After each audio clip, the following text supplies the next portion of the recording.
Bonjour, aujourd'hui c'est le 20 août et notre méditation elle est basée sur Romains chapitre 12 verset 2. Ne vous conformez pas au monde actuel, mais soyez transformés par le renouvellement de l'intelligence afin de discerner quelle est la volonté de Dieu, ce qui est bon, agréable et parfait. Donc, Paul nous a donc encouragé hier, nous a exhorté à nous offrir au Seigneur, car cela était une chose logique, c'était raisonnable, c'était logique, c'était ce qu'il fallait faire. Et aujourd'hui, il nous parle aussi de la transformation de la pensée, de l'intelligence, de ce qui est invisible. Hier, nous avons été encouragés, exhortés à offrir le visible, et maintenant, il nous exhorte aussi à recevoir cette transformation de l'intelligence. Et selon lui, c'est la seule façon de comprendre la volonté de Dieu, de la discerner, en fait, il dit ici dans cette version. Ne vous conformez pas, soyez transformés. Donc, dans les deux mots, dans les deux verbes, il y a le même mot qui apparaît dedans. Qui a cette idée de forme, conformer, transformer, de forme ici. Mais soit ils sont synonymes, ou soit ils s'opposent complètement. La première idée, c'est l'idée la plus simple que je trouvais, c'est celle du gâteau. Si vous voulez avoir un gâteau rond, vous allez utiliser euh, un moule rond pour que le gâteau soit rond. S'il faut que le gâteau soit carré, il faut changer de moule et utiliser un moule carré. Ce qu'il est en train de dire, c'est que nous ne pouvons pas laisser le monde nous mettre dans son moule. Mais le contraire, nous devons être transformés. Et là, c'est le verbe métamorphose, métamorphoser.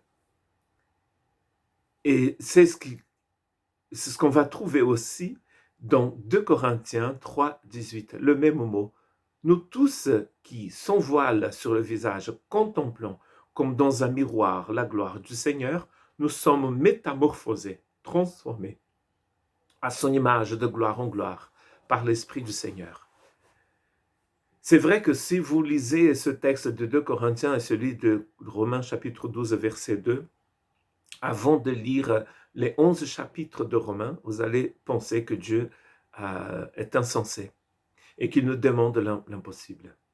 Mais comme nous avons déjà compris que le message de l'Évangile, c'est un message basé sur la personne de Jésus et sur son œuvre, et cette œuvre, c'est une œuvre de transformation, c'est-à-dire que Dieu va prendre un corps mort, une personne morte, et la ressusciter en Christ, spirituellement parlant, bien sûr. Il va la transformer complètement. Donc maintenant, la grâce nous a donné l'outil qu'il faut, ou les outils qu'il faut, pour que nous puissions être transformés. Donc, comme nous avons vu hier, le 19 août, que en fait, quand Dieu nous demande de nous offrir à lui en sacrifice, c'est la chose la plus logique.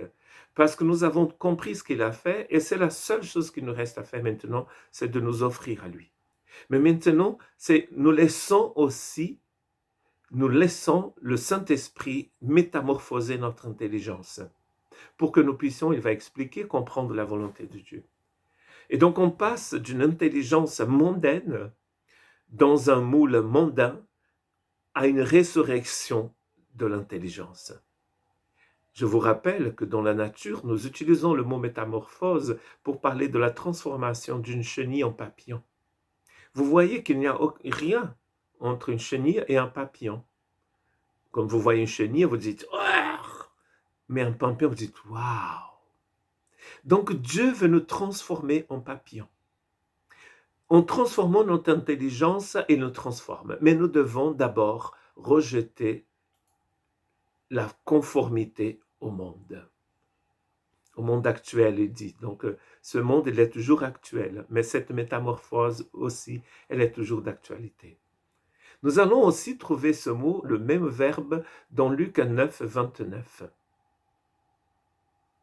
Pendant qu'il priait, l'aspect de son visage changea et ses vêtements devinrent d'une blancheur étonnante, éclatante, changea. Matthieu 17, quand il raconte la même histoire, il va parler de transformation aussi. Dans Matthieu 17, verset 2. Jésus a été transfiguré, métamorphosé devant leurs yeux, devant les yeux de Pierre, Jean et Jacques. Jacques, frère de Jean. Transformé, métamorphosé. Comme Jean dans l'Apocalypse, quand il voit Jésus transformé, Jésus comme il est vraiment, il tombe à terre comme s'il était mort. En voyant la différence entre le Jésus qu'il a connu et ce Jésus qui apparaît devant lui. Complètement métamorphosé, transfiguré, transparent, rempli de lumière. Dieu veut nous remplir de lumière. Dieu veut changer les choses dans notre intelligence. En métamorphosant notre intelligence, nous allons pouvoir voir les choses de Dieu, contempler la volonté de Dieu et la discerner.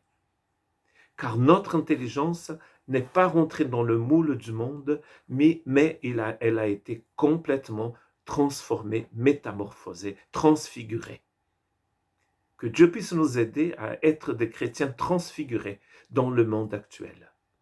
Pas des gens qui pensent, qui réfléchissent et qui marchent comme le monde, comme le système déchu du monde, mais comme des personnes dont l'intelligence est complètement métamorphosée.